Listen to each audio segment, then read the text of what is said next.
Yudikatif akan menjelaskan struktur dan fungsi dari lembaga yudikatif.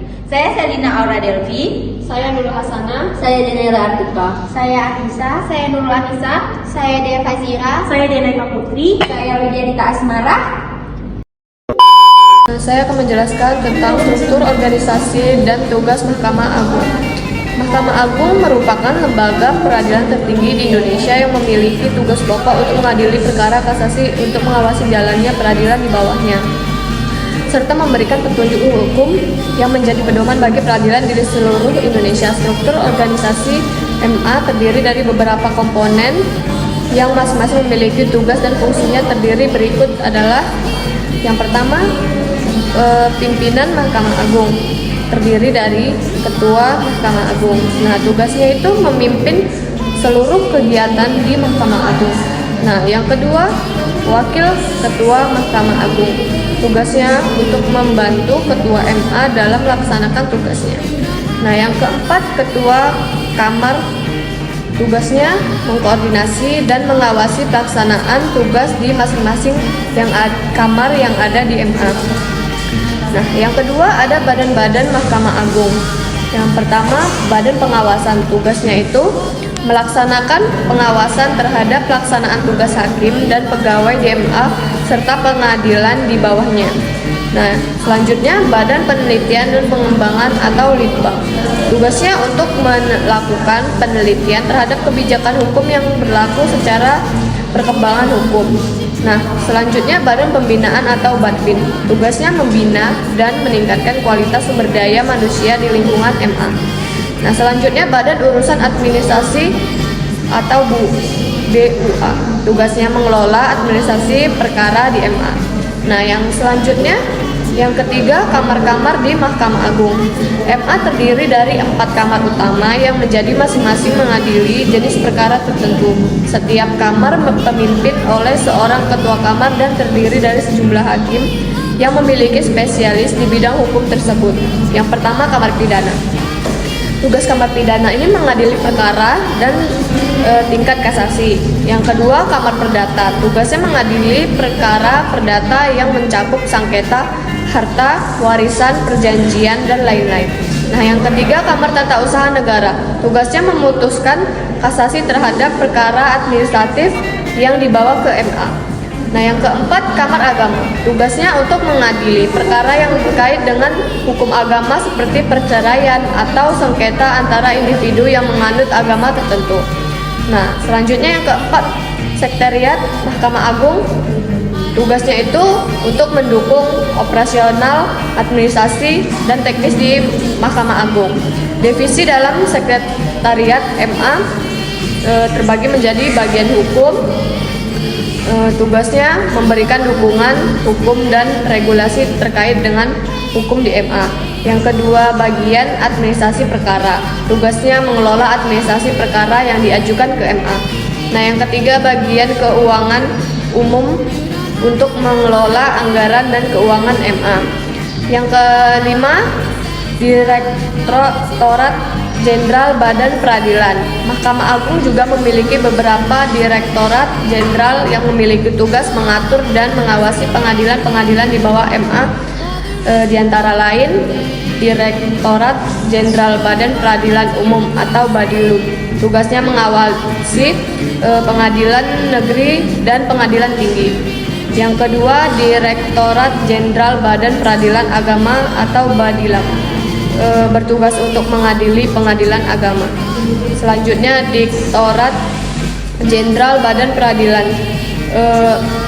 atau Badilmil, bertugas mengawasi pengadilan militer. Yang selanjutnya, Direktorat Jenderal Badan Peradilan Tata Usaha Negara, bertugas mengawasi pengadilan tata usaha negara.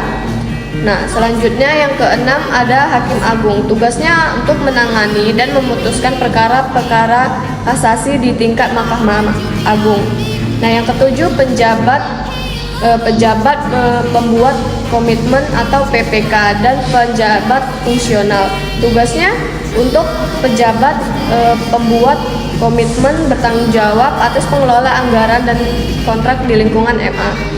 Nah, Pekerjaan untuk CPNS MA yaitu lulusan CPNS yang akan diterima di MA biasanya ditempatkan sebagai pegawai yang mendukung kegiatan administrasi, penelitian hukum, atau pengelola data dan perkara. Saya Deva Zira akan melanjutkan penjelasan tentang struktur organisasi dan tugas di MK Republik Indonesia. MK adalah lembaga negara yang memiliki tugas utama untuk menguji UUD 1945, memutuskan sengketa hasil pemilu, serta memutuskan perselisihan kewenangan antar lembaga negara. Berikut saya akan jelaskan struktur organisasi lengkap MK beserta tugas-tugasnya. Yang pertama, pimpinan Mahkamah Konstitusi. Mahkamah Konstitusi dipimpin oleh ketua dan wakil ketua yang dipilih dari 9 hakim konstitusi. Ketua Mahkamah Konstitusi memiliki tugas memimpin dan mengkoordinasi seluruh kegiatan MK. Wakil ketua MK bertugas sebagai membantu ketua MK dalam menjalankan tugasnya. Yang ketiga, anggota Hakim Konstitusi terdiri dari 9 Hakim Konstitusi yang dipilih oleh Presiden dengan persetujuan DPR. Masing-masing Hakim Konstitusi memiliki peran yang sangat vital dalam memutuskan perkara di MK, yaitu bertugas sebagai mengadili perkara yang diajukan kepada MK, menguji undang-undang terhadap UUD 1945. Selanjutnya, Sekretariat Mahkamah Konstitusi. Sekretariat Mahkamah Konstitusi atau Sekjen MK bertanggung jawab dalam hal administrasi dan dukungan teknis bagi seluruh kegiatan MK, yaitu bertugas sebagai menyusun laporan administrasi dan keuangan. Selanjutnya, divisi di Sekretariat Mahkamah Konstitusi. Yang pertama, Biro Hukum, yaitu menyusun regulasi internal MK dan memberikan bantuan hukum. Yang kedua, Biro Perencanaan dan Keuangan, yaitu bertugas untuk merencanakan anggaran dan keuangan MK. Yang ketiga, Biro Humas dan Protokol, yaitu menangani hubungan masyarakat dan media serta acara-acara resmi MK. Selanjutnya, Biro Administrasi dan Persidangan, yaitu bertugas mengelola administrasi perkara dan mendukung penjalannya sidang di MK. Yang ketiga, Dewan Ektif, yaitu bertugas sebagai menjaga integritas dan perilaku hakim konstitusi serta pejabat lainnya di MK. Adapun bagian-bagian di MK yaitu yang pertama, bagian pengawasan yang bertugas sebagai melakukan pengawasan terhadap kinerja hakim konstitusi dan pegawai MK. Yang bagian perencanaan dan evaluasi bertugas sebagai merencanakan kegiatan MK dan mengevaluasi hasil kinerja MK. Selanjutnya, bagian layanan informasi dan bantuan hukum yang bertugas sebagai memberikan informasi terkait proses dan prosedur yang berlaku di MK. Yang kelima, Direktorat Jenderal dan unit kerja lainnya. Mahkamah Konstitusi juga memiliki beberapa direktorat jenderal dan unit kerja lainnya yang mendukung tugas dan administratif serta teknik di MK, yaitu yang pertama, Direktorat Keuangan dan Pengelolaan Aset yang bertugas sebagai mengelola anggaran dan aset yang dimiliki oleh MK.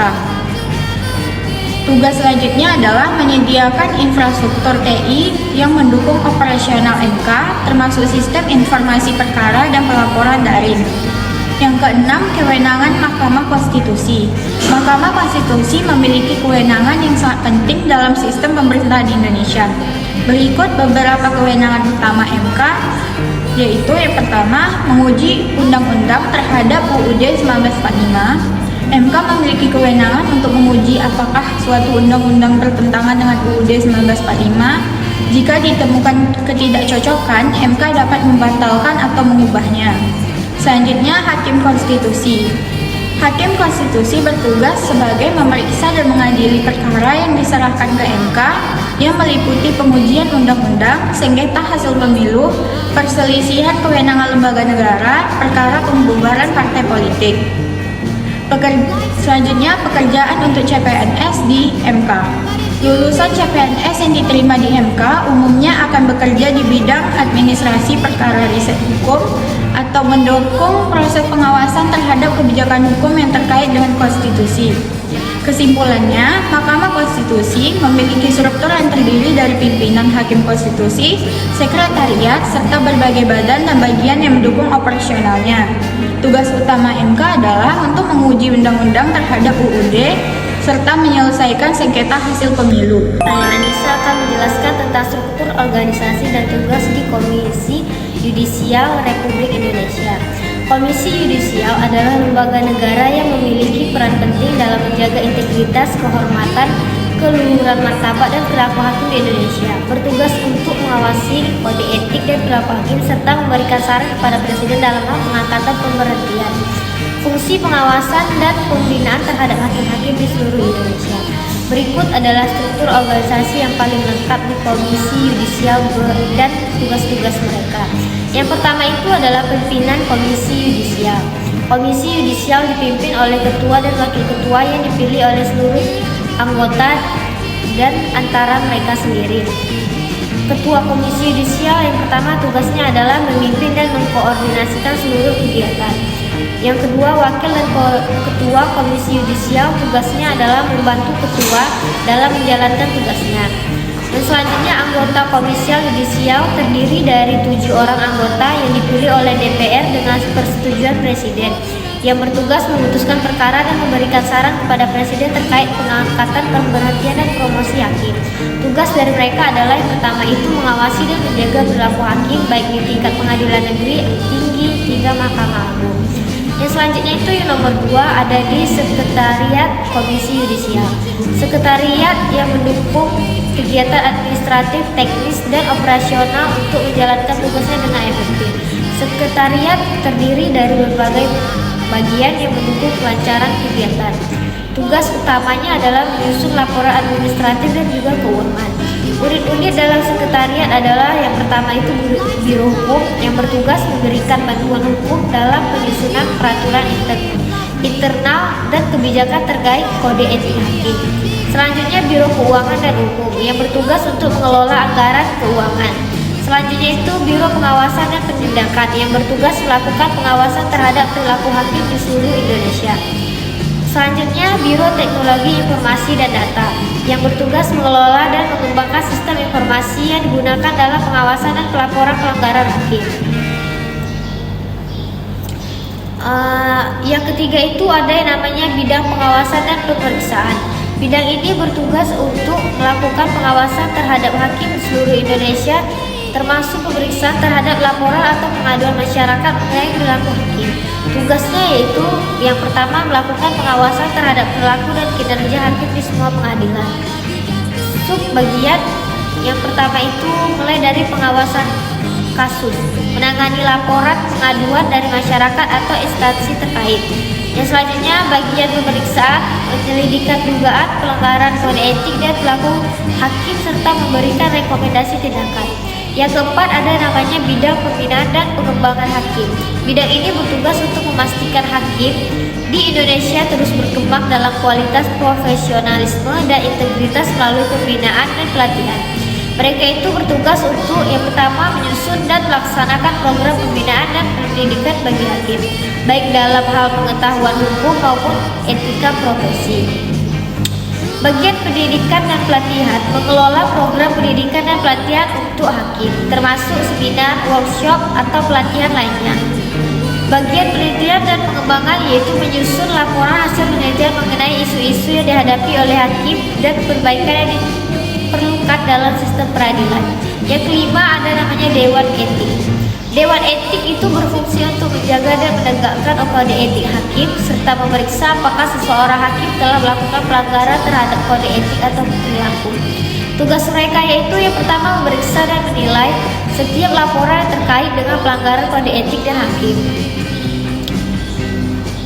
Yang keenam, hubungan masyarakat atau humas. Bagian humas dia memiliki tugas untuk memberikan informasi kepada publik terkait tugas dan juga fungsi, serta mempromosikan transparansi dalam pengawasan dan pembinaan hakim. Tugas mereka adalah menyediakan informasi yang jelas dan akurat tentang proses pengawasan pembinaan hakim. Yang ketujuh ada tugas utama Komisi Yudisial. Di sini maksudnya adalah selain struktur organisasi dan pembagian tugas internal, mereka memiliki beberapa tugas utama yang harus dilaksanakan sesuai dengan fungsinya sebagai pengawasan perilaku hakim. Pertama itu ada yang namanya mengawasi dan menjaga kehormatan hakim. Mereka itu mengawasi dan menilai perilaku hakim yang berfungsi untuk menjaga independensi dan integritas peradilan di Indonesia. Yang kedua, memberikan saran kepada Presiden. Komisi Yudisial di sini memberikan saran dan pertimbangan kepada Presiden dalam hal pengangkatan, promosi, mutasi, dan pemberhentian hakim. Pekerja untuk CPNS, yaitu lulusan CPNS yang bekerja di Komisi Yudisial ini bisa terlibat dalam bidang pengawasan etika hakim, administrasi, atau pengelolaan data terkait dengan proses pemilihan dan pengangkatan hakim. Kesimpulan dari Komisi Yudisial ini memiliki struktur yang kompleks dan berbagai bidang yang bertugas dalam pengawasan pembinaan dan pengangkatan kode etik hakim. Tugas utama Komisi Yudisial adalah menjaga independensi, integritas, dan kehormatan hakim dengan memberikan pengawasan terhadap perilaku mereka serta memberikan saran kepada Presiden mengenai pengangkatan, promosi, dan pemberhentian hakim. Komisi Yudisial juga berperan penting dalam meningkatkan profesionalisme hakim melalui pembinaan dan pelatihan. Sekian, terima kasih. Nama saya Wiledita Asmara. Di sini saya akan melanjutkan materi mengenai struktur, organisasi, dan tugas di Pengadilan Negeri. Pengadilan Negeri adalah lembaga peradilan yang berfungsi untuk memeriksa dan mengadili perkara pertama di tingkat pertama peradilan umum. Pengadilan Negeri menangani berbagai jenis perkara termasuk perkara pidana, perdata, tata usaha negara. Struktur organisasi di Pengadilan Negeri sangat penting untuk memastikan bahwa tugas-tugas peradilan dijalankan dengan efisien. Berikut adalah struktur organisasi yang paling lengkap di Pengadilan Negeri beserta tugasnya. Yang pertama, pimpinan Pengadilan Negeri. Pimpinan Pengadilan Negeri terdiri dari Ketua Pengadilan Negeri dan Wakil Ketua Pengadilan Negeri. Ketua Pengadilan Negeri yaitu tugasnya memimpin Pengadilan Negeri dalam melaksanakan tugas peradilan dan administrasi. Wakil Ketua Pengadilan Negeri tugasnya yaitu membantu Ketua Pengadilan Negeri dalam menjalankan tugas administratif dan pengawasan. Yang kedua yaitu hakim. Hakim di Pengadilan Negeri memiliki tugas utama untuk memutuskan perkara berdasarkan bukti dan hukum yang berlaku. Tugas hakim yaitu yang pertama, hakim tunggal, mengadili perkara yang tidak memerlukan pemeriksaan oleh lebih dari satu hakim seperti perkara sederhana atau tidak melibatkan banyak pertimbangan. Yang kedua yaitu hakim majelis, mengadili perkara yang lebih kompleks dan memerlukan pertimbangan lebih dari satu hakim seperti perkara pidana berat atau perdata yang melibatkan nilai gugatan besar, mengkaji dan memeriksa perkara yang diajukan oleh para pihak, mendengarkan saksi, memeriksa bukti-bukti. Yang kedua yaitu Sekretariat Pengadilan Negeri. Sekretariat Pengadilan Negeri bertanggung jawab dalam hal administrasi perkara dan pengelolaan keuangan serta kebutuhan operasional pengadilan. Tugasnya yaitu menyusun dan mengelola administrasi perkara. Unit dalam sekretariat terbagi menjadi 3, yaitu Biro Administrasi Perkara mengelola semua dokumen dan data terkait perkara yang diajukan. Yang kedua yaitu Biro Keuangan mengelola anggaran dan keuangan Pengadilan Negeri. Yang ketiga yaitu Biro Umum dan Rumah Tangga mengelola fasilitas dan keperluan administrasi umum pengadilan. Ketiga yaitu bagian-bagian di Pengadilan Negeri. Pengadilan Negeri memiliki beberapa bagian yang bertanggung jawab dalam mendukung kelancaran operasional pengadilan. Yang pertama yaitu bagian administrasi perkara. Tugasnya menangani pendaftaran perkara yang diajukan ke Pengadilan Negeri, mengelola arsip perkara baik yang sudah diputus maupun yang masih dalam proses. Yang B yaitu bagian hukum. Tugasnya yaitu memberikan layanan hukum kepada pihak yang berperkara termasuk konsultasi hukum. Yang kedua yaitu mengelola dan menyediakan salinan putusan serta dokumen-dokumen penting yang dibutuhkan oleh pihak terkait. Yang C yaitu bagian umum dan kepegawaian tugas, yaitu mengelola kepegawaian di Pengadilan Negeri termasuk rekrutmen, pelatihan, dan pengembangan pegawai. Yang kedua menyusun laporan dan dokumen terkait pegawai dan administrasi kepegawaian. Yang keempat, divisi atau kamar di Pengadilan Negeri.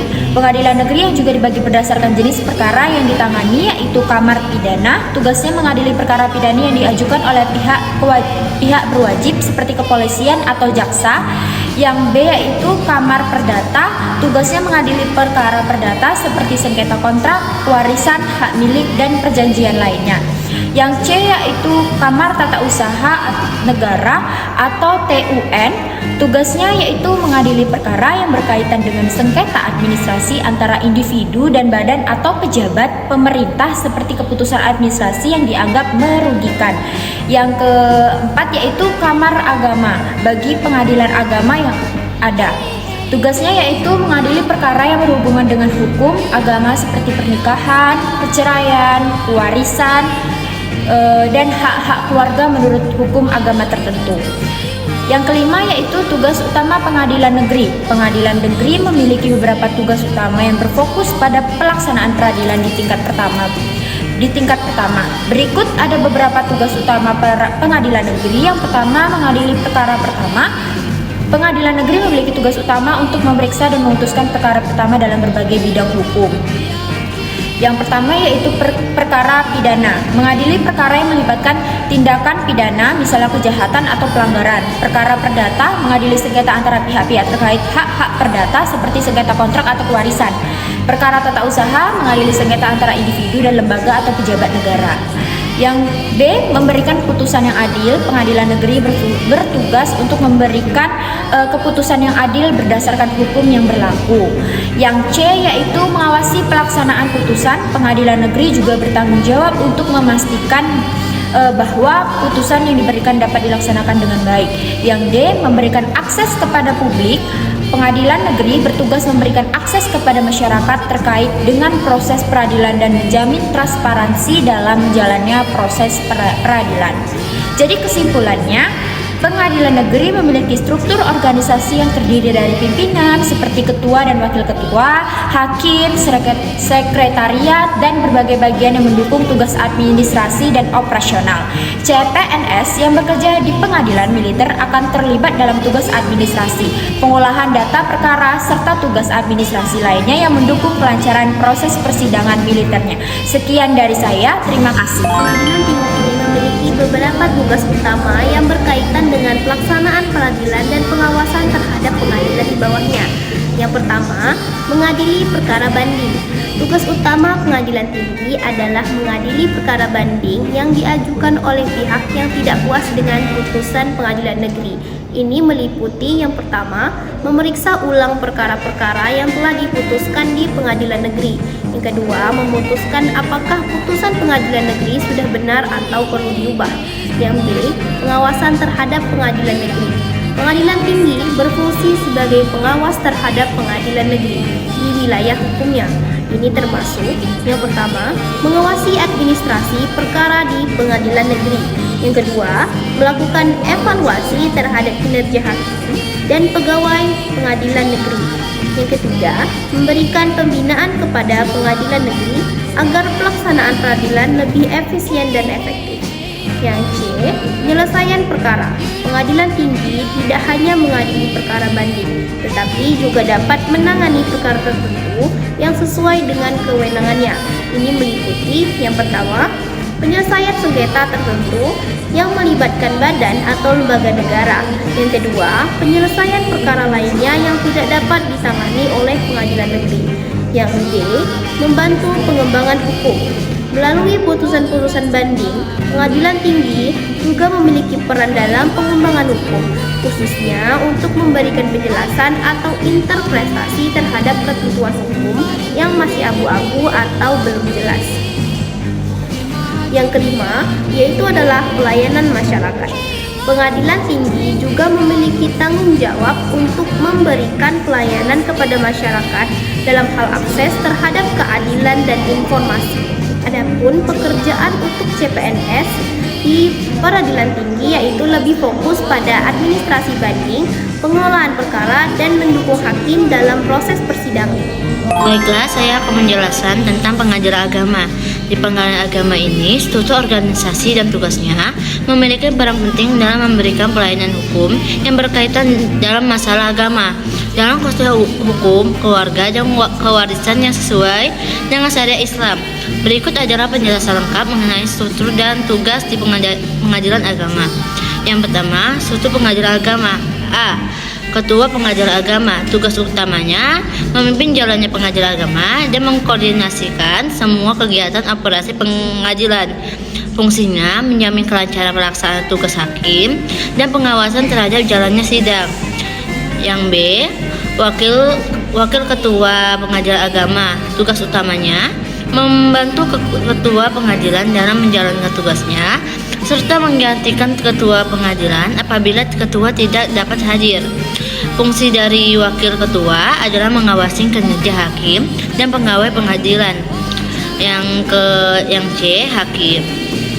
Tugas utamanya adalah menyelesaikan perkara yang diajukan kepada pengadilan agama sesuai dengan ketentuan hukum agama dan perundang-undangan yang berlaku. Fungsi dari hakim memberikan keputusan berdasarkan fakta dan hukum yang ada, serta memberikan saksi atau keputusan terkait sengketa yang terjadi misalnya dalam masalah penceraian dan pembagian harta waris. Yang selanjutnya D. Panitera. Tugas utamanya adalah menyusun dan mengelola administrasi perkara di peradilan. Fungsi dari panitera adalah mengatur jalannya administrasi perkara, memastikan berkas perkara lengkap dan mengatur proses pengadilan. Yang E. Sekretaris Pengadilan Agama. Tugas utamanya adalah bertanggung jawab atas pengolahan administrasi keuangan dan mengatur sumber daya manusia. Fungsi dari sekretaris adalah mengatur administrasi keuangan dan kebutuhan operasional pengadilan agama. Yang F. Juru audit. Tugas utamanya adalah melakukan pemeriksaan terhadap laporan keuangan yang berkaitan dengan pengolahan anggaran pengadilan agama. Fungsi dari juru audit adalah menjamin bahwa pengolahan keuangan di pengadilan agama sesuai dengan ketentuan yang berlaku. Yang G. Pegawai administrasi. Tugas utamanya adalah melaksanakan tugas administratif sehari-hari, termasuk pengolahan berkas dan dokumen perkara.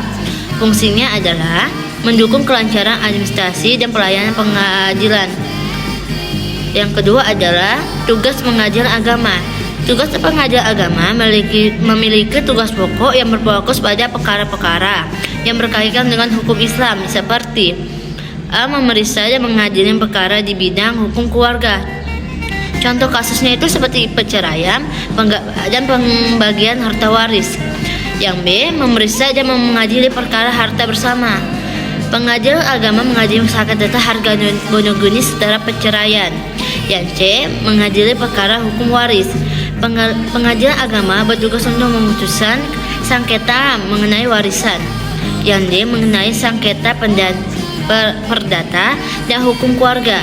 Jika ada sengketa terkait dengan masalah pernikahan atau masalah keluarga lainnya yang berbasis agama Islam, pengadilan agama akan menyelesaikannya.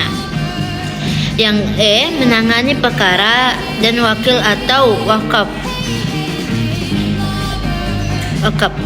Wakaf adalah pengadilan agama juga berperan dalam mengatasi sengketa yang terkait dengan harta wakaf. Yang F. Menerima permohonan pembatalan perkawinan dan perkawinan di bawah umur. Pengadilan agama juga memeriksa perkara-perkara terkait dengan pembatalan perkawinan atau perkawinan yang melibatkan pihak di bawah umur. Yang G. Memberikan keputusan kasasi dan peninjauan kembali. Jika salah satu pihak merasa tidak puas dengan keputusannya, mereka dapat mengajukan kasasi atau peninjauan kembali yang akan ditangani oleh pengadilan agama tingkat tinggi. Yang ketiga, pengawasan dan pembinaan. Pengadilan agama juga memiliki kewajiban untuk mengawasi pelaksanaan hukum hakim dan pegawai. Yang keempat, layanan publik dan sosialisasi. Selain itu, pengadilan agama juga bertugas untuk melakukan sosialisasi mengenai hukum Islam kepada masyarakat, terutama terkait dengan hak-hak warga negara yang berkaitan dengan agama. Nah, untuk pekerjaan untuk CPNS-nya adalah lulusnya CPNS di pengadilan agama akan mendukung administrasi perkara tugas-tugas administrasi hukum serta asesi hukum dalam proses persidangan. Saya Selina Aureliati akan menjelaskan tentang video pengadilan militer di Indonesia. Memiliki struktur dan tugas yang berbeda dibandingkan dengan pengadilan umum. Pengadilan ini menangani perkara yang melibatkan anggota militer, Tentara Nasional Indonesia atau TNI, menyangkut pelanggaran hukum yang dilakukan oleh mereka, baik dalam kedinasan maupun di dalam kedinasan. Struktur pengadilan militer. Pengadilan militer terdiri dari beberapa tingkat, yaitu Pengadilan Militer Utama atau PMU, merupakan pengadilan militer yang berbeda di tingkat tertinggi. Pengadilan ini menangani perkara yang melibatkan anggota TNI yang berada dalam yurisdiksi peradilan militer. Yang kedua yaitu Pengadilan Militer Tinggi atau PMT, merupakan pengadilan yang berada di bawah PMU namun lebih tinggi daripada pengadilan di daerah. Yang ketiga yaitu pengadilan militer PMI. Pengadilan militer PMI di bawah tingkat kabupaten atau kota. Yang keempat ada majelis hakim. Biasanya majelis hakim pengadilan militer terdiri dari seorang hakim ketua dan beberapa hakim anggota yang memiliki latar belakang militer. Yang kelima ada jaksa militer. Jaksa militer bertugas untuk mengajukan tuntutan pidana terhadap terdakwa yang merupakan anggota TNI. Yang keenam ada panitera dan sekretariat. Panitera bertugas untuk mencatat jalannya persidangan dan membuat berita acara persidangan. Tugas pengadilan militer. Pengadilan militer memiliki beberapa tugas utama sebagai berikut. Mengadili perkara yang melibatkan anggota TNI. Yang kedua, menegakkan hukum dan keadilan. Salah satu tugas utama pengadilan militer adalah untuk menegakkan hukum dan keadilan bagi anggota TNI yang melakukan pelanggaran hukum. Yang ketiga ada memeriksa perkara kejahatan yang dilakukan oleh anggota TNI. Kejahatan yang dilakukan oleh anggota TNI baik itu berupa kejahatan militer, kejahatan dalam lingkungan tugas maupun kejahatan lainnya. Yang keempat ada menetapkan hukum sesuai dengan tindakan pidana yang dilakukan. Pengadilan militer akan memutuskan hukuman yang sesuai dengan pelanggaran yang dilakukan oleh anggota TNI. Yang kelima adalah menyelesaikan sengketa yang berhubungan dengan ketentuan militer. Pengadilan militer juga dapat menyaksikan sengketa yang berhubungan dengan aturan ketentuan militer seperti terkait dengan status dan disiplin anggota TNI. Dasar hukum pengadilan militer di Indonesia. Pengadilan militer berdasarkan beberapa peraturan perundang-undangan antara lain Undang-Undang Nomor 31 Tahun 1997 tentang pengadilan militer yang telah beberapa kali diubah. CPNS yang bekerja di pengadilan militer akan terlibat dalam tugas administrasi, pengolahan data perkara, serta tugas administrasi lainnya mendukung kelancaran proses persidangan militer. Dengan demikian, struktur dan tugas pengadilan militer sangat berkaitan dengan penyelesaian masalah hukum terjadi dalam lingkungan TNI, baik berupa pelanggaran disiplin maupun tindak pidana. Direktorat Jenderal Peradilan Umum Ditjen Badilum adalah salah satu unit eselon 1 di bawah Mahkamah Agung Republik Indonesia yang memiliki peran strategis dalam mengelola administrasi dan operasional peradilan umum di seluruh Indonesia. Ditjen Badilum bertugas untuk memastikan pelaksanaan peradilan yang adil dan efisien dalam perkara-perkara yang melibatkan masyarakat umum, termasuk pidana, perdata, tata usaha negara, dan lain-lain. Berikut ini adalah struktur dan tugas yang lebih lengkap mengenai Direktorat Jenderal Peradilan Umum Ditjen Badilum. Yang pertama, Direktur Jenderal Peradilan Umum Ditjen Badilum. Posisi ini merupakan jabatan puncak dalam Ditjen Badilum yang bertugas bertanggung jawab atas pelaksanaan administratif dan operasional pengadilan umum di Indonesia. Yang kedua, Sekretariat Direktorat Jenderal Peradilan Umum. Sekretariat ini bertugas membantu Ditjen Badilum dalam menyelenggarakan administrasi koordinasi dan pelaporan mengenai kegiatan Ditjen Badilum. Yang ketiga, Direktorat di lingkungan Ditjen Badilum. Ditjen Badilum memiliki beberapa direktorat yang masing-masing memiliki fungsi dalam mengelola aspek-aspek tertentu di peradilan umum. Direktorat-direktorat ini antara lain, yang pertama, Direktorat Pembinaan Tenaga Teknis Peradilan Umum, bertugas dalam pembinaan dan pengembangan tenaga teknis di pengadilan umum, baik di tingkat pertama, pengadilan negeri, maupun tingkat banding pengadilan tinggi. Yang kedua, Direktorat Pembinaan Administrasi Peradilan Umum, mengelola administrasi yang berkaitan dengan proses administrasi dari pengadilan umum, termasuk penerbitan surat-surat keputusan, laporan, dan dokumentasi administrasi lainnya. Yang ketiga, Direktorat Pembinaan Penyelesaian Perkara, fokus pada pengelolaan dan pembinaan terkait dengan penyelesaian perkara di pengadilan umum serta memastikan standar dan prosedur penyelesaian perkara diikuti dengan benar. Yang ketiga, Direktorat Penyeluruhan Hukum dan Pengawasan Peradilan Hukum. Tugasnya adalah memberikan penyuluhan hukum kepada masyarakat serta melakukan pengawasan terhadap jalannya proses peradilan di pengadilan umum agar sesuai dengan peraturan-peraturan perundang-undangan yang berlaku. Yang keempat, Biro Perencanaan dan Keuangan. Biro ini bertanggung jawab atas perencanaan dan pengelolaan keuangan di lingkungan Ditjen Badilum, termasuk penyusunan anggaran dan pelaporan keuangan. Yang kelima, Biro Hukum dan Humas. Bertugas memberikan dukungan hukum dengan layanan informasi kepada masyarakat mengenai kegiatan Ditjen Badilum. Yang keenam, Unit Pengawasan Intern. Tanggung jawab untuk melakukan pengawasan internal di Ditjen Badilum dan unit-unit di bawahnya untuk memastikan peradilan berjalan dengan transparan, akuntabel, dan bebas dari korupsi. Selanjutnya, tugas-tugas dan fungsi Direktorat Direktorat Jenderal Pengadilan Umum di Jabodilum. Berapa tugas utamanya adalah yang pertama membina dan mengawasi pelaksanaan peradilan umum, yang kedua peningkatan kualitas pelayanan peradilan, yang ketiga menyusun kebijakan dan standar operasional prosedur SOP, dan yang terakhir tugas CPNS di Ditjen Badilum biasanya akan bekerja dalam tugas-tugas administratif, pengelolaan data perkara, atau mendukung berbagai kebijakan dalam peningkatan kualitas pelayanan peradilan. Sekian, terima kasih.